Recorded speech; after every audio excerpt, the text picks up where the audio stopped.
Every time I say Modern Warfare 2 is the best Call of Duty game of all time, I get these comments. Most of you are confused about what your favorite is versus what the quote-unquote best is, because your favorite doesn't have specific criteria. It has to do with how you felt when you played it, what stage of life you were in, what formative memories you created during this time, and who you created those memories with. So if we were talking instead about what our favorite is, while I think Modern Warfare 2 meets the criteria to make it the quote-unquote best, my favorite is Black Ops 2 as well. I played the absolute crap out of this game, across all game modes. I did the camo grinding multiplayer, I love the zombies, and did most of the Easter eggs, and have several playthroughs on the campaign. I look back favorably on that time and will always be special to me. My zombie squad is all grown up with kids and families of their own now. Charles, if you're out there, text your boy. However, looking back at that time, I can see now that while it was my favorite experience for a COD game, it was also unintentionally signaling the downfall of the series.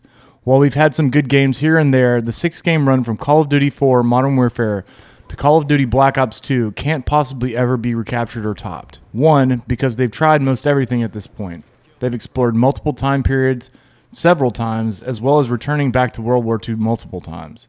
And two, look at the next several games in the series. Ghosts, Advanced Warfare, and Infinite Warfare. Of course, we got Black Ops 3, but most people are mixed on the critical feedback they had on that game.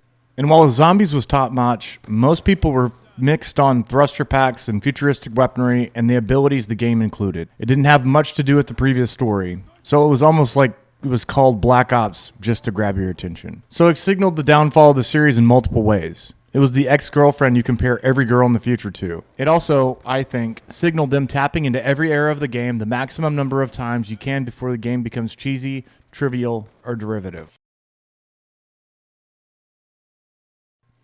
Call of Duty 4 Modern Warfare was the series' first departure from the World War II setting and won critical and fan acclaim. The narrative shifting from the past to the near future made the game far more relatable and relevant. 2008's World at War was back in the World War II era. The game is set in the Pacific and European theaters of World War II and features a single-player campaign that follows the perspectives of two soldiers fighting for the US and Soviet armies. It was a refresh and overhaul of the game engine, UI, and included new modes like zombies as well. World at War sold 11 million copies worldwide. Modern Warfare 2 built on what COD 4 created.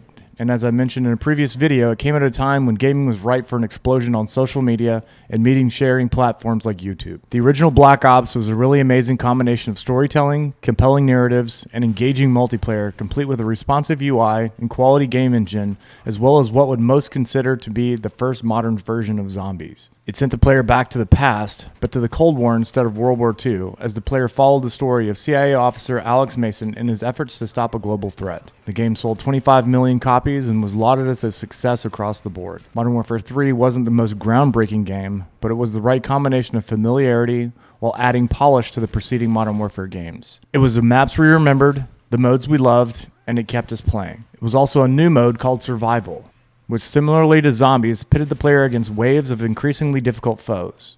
Instead of zombies, the players faced off against enemy combatants. Modern Warfare 3 sold 30 million copies and was a worldwide success. Content creation played a significant role in Black Ops 2's success. The game's multiplayer was incredibly popular among content creators, who would record and post their gameplay online, leading to increased exposure for the game and its community. Montages, quick shots, gameplay videos, all were featured heavily on YouTube during this time. The quote-unquote I Hit video from FaZe Jev has nearly 2 million views at the time of this video, which culminates in him hitting a trick shot on the map Raid. This is also the first time I can remember seeing professional level players creating gameplay videos, narrating over what their accomplishments were. Speaking of the map Raid, sweat banning on Optic Scump's YouTube page, which consists of 88-0 flawless gameplay, is quite literally the reason that skill-based matchmaking exists. Zombies Easter eggs have always been part of the game since the very beginning. Sneaky things that the developers included in the game, things you can unlock, tricks, and songs or voice lines. While the map Ascension had an Easter egg, it didn't have anything that would compare to current-day Easter egg hunts. The first time we experienced a full-on story-based Easter egg was in the map Call of the Dead on Black Ops 1. This experience culminated in the Moon Easter egg on Black Ops 1 with a full-on story, objectives, and all this effort allows the player to blow up the Earth at the end. What does this have to do with Black Ops 2 content creation? The first map on Black Ops 2, Transit, chronologically takes place right after the moon map. Every story-based map in Black Ops 2 contained a fully built Easter egg. The difficulty and complexity involved in accomplishing these Easter eggs gave rise to another form of content, the Easter egg guide. Creators like Dalek JD, Noah J456, and Ali A made the incredibly difficult look painfully easy, and oftentimes watching them finish the Easter egg was the closest that most average players would get to unlocking these achievements. The Mob of the Dead from Black Ops 2 Easter egg guide by Dalek JD currently has over 3 million views on YouTube. As we mentioned in the Modern Warfare 2 video, esports was on the rise, and with Black Ops 2, it reached a fevered pitch. The Black Ops 2 game cycle was the first that Activision held an official championship for to determine the world champions for their game. Notable names like Karma and Parasite led for Rico Impact over Team Envy, with Optic Gaming featuring Scump and Nadeshot taking third place. Let's dive deeper into what made Black Ops 2 so great. One of the standout features of the game was its campaign storyline. It was set in two different time periods, in the 1980s and 2025, and the player controlled the protagonist, David Mason, as well as his father, Alex Mason, from the original Black Ops game. The storyline was incredibly well written and engaging, with multiple branching paths that led to a different ending depending on the player's choices. The player's decisions could also affect the outcome of certain events in the game, making for a truly immersive experience. Moving on to the multiplayer aspect of the game, Black Ops 2 introduced several new features that were unique to the franchise at the time. One of the most notable additions was the Pick 10 system, which allowed players to customize their loadouts by choosing 10 items from a list of weapons, attachments, perks, and other equipment. This gave players more freedom and flexibility in how they approach each match, and it was a refreshing change from the traditional class-based systems in previous Call of Duty games. Black Ops 2 also had a great selection of classic weapons like the DSR and the M27, and game modes that fans have come to love from previous titles in the franchise. The game featured classic modes like Team Deathmatch, Domination, and Kill Confirmed, as well as new modes like Hardpoint and Uplink. The game's maps were also well designed and balanced, making for exciting and unpredictable matches. One of the aspects of Black Ops 2 that kept players engaged for months and even years after its release was the Camo Mastery grind. This was a system where players could unlock various camos for their weapons by completing specific challenges. These challenges ranged from getting a certain number of headshots to killing a certain number of enemies while aiming down sights or while using no attachments. There were several types of camo that could be unlocked through the Camo Mastery grind. These included classic camos like Woodland, Tiger, and Desert, as well as more unique and colorful camos like Diamond Camo and Gold Camo. The Diamond Camo was particularly coveted as it required players to unlock all other camos for a specific weapon before it could be unlocked. In addition to the camos that could be unlocked through the Camo Mastery grind, there were also camos that could be purchased from the in-game store that you could use for all of your weapons. Some of the most popular camos that could be purchased were the Dragon Camo and the Bacon Camo. The Dragon Camo featured a fiery dragon design that covered the entire weapon, while the Bacon Camo was a fun and quirky camo that featured strips of bacon covering the weapon. The Zombies mode was something that truly set Black Ops 2 apart from other Call of Duty games. The game had a wide variety of different maps, each with its own unique story-based Easter egg that the player could uncover. One of these maps, Die Rise, featured verticality as players navigated through a crumbling skyscraper infested with zombies. Another map, Transit, was set in a post-apocalyptic wasteland that featured a large map with a set mode of transportation in the form of a bus that players could ride to different locations. These innovative features made for a fun and engaging experience that kept players coming back for more. While maps like Die Rise and Transit have been panned critically because of quirks with the game engine and movement system, as well as limitations in the map planning, during its life cycle, there was no shortage of players playing these maps.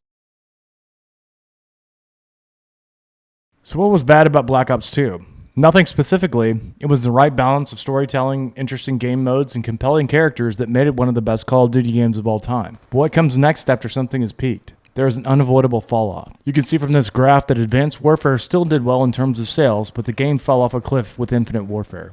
And while there are people that love the game, especially the underrated Zombies mode, it represented half the sales of something like Black Ops 2 and Modern Warfare 3. Why is this? What happened to the series? I mentioned this earlier, but how do you follow up the best 6 games in the series? Black Ops 2 was already set in the future, with the player utilizing streaks and technology that were not available at the time, but with the next several games, including Black Ops 3, the game went further and further into futuristic combat. Thruster packs and futuristic weaponry became a mainstay. The series tried to recapture previous glory with the release of World War II and a return to the World War II setting, but it only captured a fraction of the amount of sales from previous games. The game doesn't start to return to its previous success until it comes back to what it does well, with the reboot of the Modern Warfare storyline from 2019, as well as Black Ops Cold War, set in the new era with new characters to explore. It is worth mentioning that both Modern Warfare 2019 and Black Ops Cold War came out during a global pandemic when players had little else to do than sit inside and game with friends. There's also a very valid viewpoint that Cold War's success, similarly to Advanced Warfare, had to do with the success and hype from the previous game. The impact isn't actually seen until the next game in the series, in this case with Infinite Warfare following Advanced Warfare, and Vanguard's abysmal reception following Cold War. Vanguard's sales were so bad it was nearly impossible to find definitive data on game sales.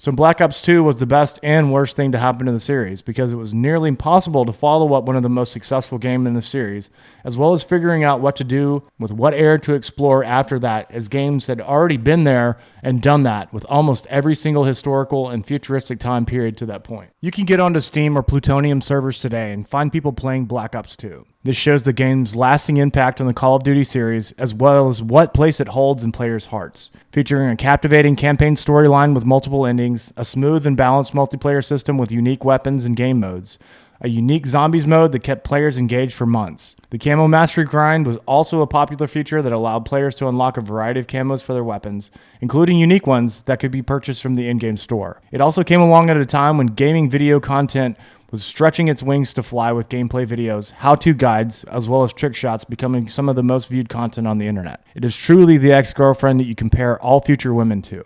If you like this and are interested in future Call of Duty content, if you could like and subscribe, I would appreciate it. Have a great day, guys.